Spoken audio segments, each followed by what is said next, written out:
Dalawang affordable na pabango, parehong bagay sa weather ng Pilipinas. Latafa Najdia, Versace Man o Fresh. Kamusta mga brad? It's me Eric. Welcome back sa Pocket Sense PH kung saan gumagawa tayo ng mga honest reviews tungkol sa mga pabango. At katulad na sinabi ko kanina, magtatapatin natin ngayon Latafa Najdia, Versace Man o Fresh. Maganda laban to kasi Middle Eastern perfume na alam naman natin sobrang affordable, di ba? Si Versace Man o Fresh, affordable din siya. Isipin mo Versace, pero kung familiar ka sa price, gets mo kung bakit ko sinasabing affordable. Gagamitin natin yung 5 criteria, again, to judge which one is better. Uulitin ko, lagi ko naman sinasabi to. Etong magiging results, yung mga, kumbaga kung sino man yung mananalo, based sa opinion ko. So kung mag-iba tayo ng opinion, lagay mo sa comment section yung sayo para ma-discuss natin, diba? So anyway, simulan na natin. Natatawa lang ako sa pusa ako naglalaro sa babae. So anyway, simulan na natin. Unang criteria, scent profile. Unahin ko na si Najdia. Si Najdia, isa sa una kong Middle Eastern perfumes. May kasabay kasi, kaya hindi ko masabing siya yung una. So anyway, paborito kong pangharabas to na Middle Eastern perfume. Gasgas na siya sa mga previous videos dito sa channel kasi lagi ko talaga siyang ginagamit. Alternative siya sa Invictus, Paco Rabanne.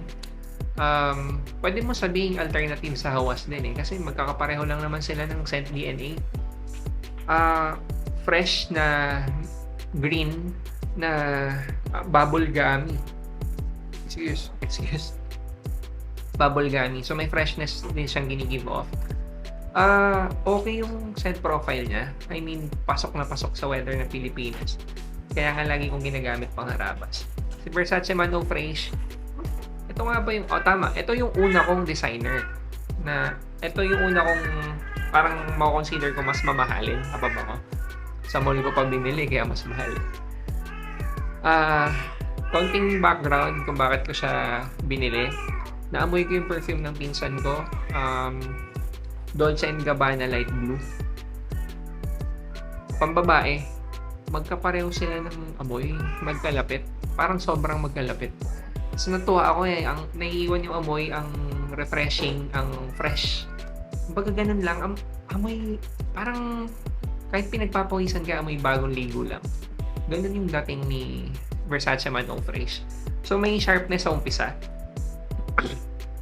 Ang star player doon sa notes niya, star fruit. Nag-give off talaga ng freshness. Sinasabi ko pagka tungkol sa tawag dito, sinasabi ko sa mga nagtatanong pag tungkol sa papawis or kahit anong exercise, yung halimbawa tinatanong ako kung anong perfume yung babagay doon. Isa to sa sinasabi ko. Bagay ito sa pinagpapawisan. Kung may activity ka na gagawin, basketball, gym, hindi naman natin lagi sinasabi na dapat naka-perfume ka, di ba, kapag ganun. Pero kung pipili ka ng perfume, isa to doon sa mga pabango na pwede mong i-consider. Kasi sobrang okay talaga niya. Hindi ka mangangasim Di ba yung ibang perfume, ang tendency, nag-mix yung amoy ng perfume doon sa pawis. Parang ang asim, parang ang cloying. Ito hindi. Talagang freshness lang. Bagay na bagay sa weather ng Pilipinas, bagay pang harabas. Kung nagdi-daily commute ka, sobrang swabe na ito. Kasi parang mas okay siyang amuyin kapag pinagpapawisan ka na. So, okay, di ba? Mas okay sa mainit. Di ba ang tendency kapag mainit, mas nagpo-project yung perfume. Kasi nag-evaporate nga yung molecules. So, may magic siya doon. Anyway, in terms of scent profile, pareho silang okay. May sweetness lang talaga din si Najdia. Hindi ko sinasabi negative kasi gusto ko doon. Bibigyan ko na lang ng tie. 1 point sila pareho sa unang criteria sa scent profile. 1 point for Versace Man o Fresh, 1 point for Latafa Najdia. Criteria number 2, performance. Longevity, sillage, projection. Kung hindi pa kayo familiar dun sa terminologies, may video dito sa channel tungkol sa terminologies para sa mga newbies. So, yung mga bago lang sa hobby, baka makatulong, lalagay ko sa description yung link. Okay. So, in terms of performance, si Najdia, sobrang okay talaga siya eh. Mamaya ko pa naman i-discuss yung price, no? Pero for its price, for its scent profile, for its scent profile, okay yung performance niya sa akin. Longevity, projection, sillage. Longevity matagal eh. More than 8 hours. Sabihin na natin yung projection is hindi ganun kalakas. Sige, okay. Saka may mga nagsasabi na tungkol sa reformulation. Sobrang debatable yan. Pero kung i-base ko doon sa experience ko na nakailang bote na ako, tsaka pinapangharabas ko. Tsaka may additional na ano kasi na debate. Depende kasi diba kung gaano karaming sprays. Pero sa experience ko, yung longevity tsaka sillage yung mas nagbibitbit. Projection okay siya, pero yung naiiwang amoy, connected siya dun sa complement factor eh. Sobrang okay yung performance ni Najdia for its price. Pound for pound talagang tumatalon ako, no? Pero sa performance, sobrang okay ni Najdia.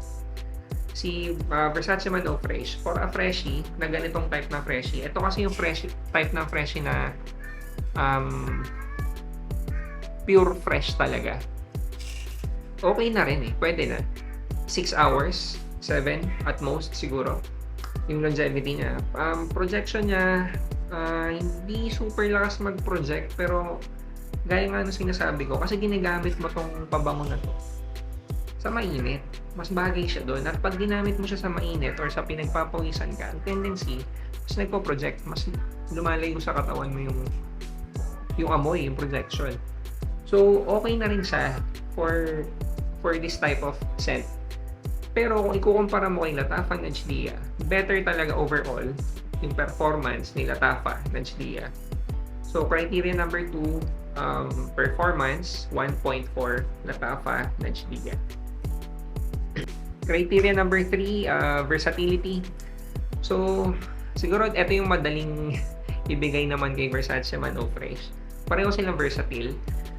Gaya nga nung sinabi ko, pinapangharabas ko rin naman si Latafa Najdia. Pero kung ang kalaban ni Latafa Najdia kasi si Versace Man Eau Fresh, siguro kahit si Najdia, susuko eh. Yung ibibigay na niya kay Versace Man Eau Fresh. Sobrang versatile ni Man Eau Fresh. Sobra. Naiisip ko lang kung pang Pilipinas lalo na. Talagang lahat pwedeng paggamitan eh. Ang mga hindi mo na lang siya gagamitin, yung formal or yung talagang pag malamig. Kasi baka hindi siya tumagos. Pero aside from that, pwede mo siyang gamitin kahit kailan. Nagbibili ka lang ng suka sa tindahan or umimerienda ka sa labas. Well, si Najdia ganun din naman kasi ginagawa ko rin pangharabas kasi sobrang mura niya. Pero kung ikukumpara ko sila side by side, mas versatility usapan. Mas versatile talaga yung Versace Man Eau Fresh. May kinalaman doon sa note breakdown eh. May mga tamis si Najdia na nagiging limiting factor ng versatility. So anyway, 1 point para sa criteria number 3, versatility. 1 point para kay Versace Man Eau Fresh. Criteria number 4, complement factor. So, Versace Man Eau Fresh, ako mismo kasi yung nag-complement dito. Kasi nga una kong pabango to, diba? Ibig ko sabihin, kaamoy niya yung pabango ng pinsan ko, kaya sinasabi kong ako mismo yung nag-compliment dito. Kaya ako pinili kasi nagustuhan ko. Pero yung in terms dun sa mga na-receive kong compliments, mas madaling mabigyan ng compliments si Najdia. Bukod sa mas malakas yung performance, mas maganda yung projection, mas maganda yung sillage, may kinalaman sa scent profile eh. Yung isang video dito, yung Pinoy Fragrance Battle, search nyo na lang, yung naglaban dun is Eros saka Ultramale. Very recent. So, kwento ko na lang din, yung isang in-approach ko na group, tapos na yung question and answer ko sa kanila. Naglakad ako, bumalik lang ako sa kanila kasi may nakalimutan ako itanong. Tapos, during nung exchange namin, sabi, Ano yung ano mo, yung gamit mo, yung suot mo? Pinakita ko pa yung mga paper strips kasi akala ko yung Ultramail tsaka Eros yung tinatanong nila. Pero hindi, tinatanong nila kung ano yung suot ko kasi daw nung dumaan ako sa kanila, kung ito sila, naglakad ako, naiwan daw yung amoy ko sa amoy nila, tapos mas gusto nila. Kung papanoorin mo yung video, ang sinagot ko nga doon, Invictus, kasi una nakalimutan ko talaga eh. Mapapansin mo yun doon sa video eh. Invictus. Pero habang ini-edit yung video, tinignan ko yung lalagyanan ko ng decants. Ang dala ko kasi nun is Najlia. So kaya ako lang nasabing Invictus kasi 'di ba naamoy ko noon time na yun. Tapos siguro pumasok sa isip ko yun yung Scent DNA. Nalito na ako kung either Najlia, Hawas or Invictus. So anyway, Najlia yung gamit ko nun. So in terms of complement factor, 'di ba? Tapos ang gandang ano nun, ang ganda sample kasi mismong Strangers dinaanan ko lang, pinaamoy ko pa yun ng Eros, pinaamoy ko pa yun ng Ultramail, pero ang bibigyan mo ng ang mas bibigyan mo ng puntos Najlia, landslide to eh, landslide. Siguro sa ibang pagkakataon kung iba yung ka-match up ni Versace Man Oak Race, mas may laban-laban eh, pero ang recent no experience ko kay Najlia na gano'n. So, 1 point, kung pwede ko nga doble yung puntos na ibibigay ko sa compliment factor kay Najlia, yung gagawin ko. Pero 1 point lang. 1 point for Najlia sa compliment factor. Criteria number 5, price.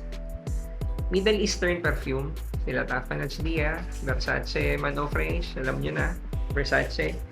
Although, si Versace, ang mumura rin ng perfumes ni Versace, no, na noon, kwento ko lang din, nung medyo bago-bago pa ako, parang pag narinig ko kasing Versace, inisip ko mahal kaagad.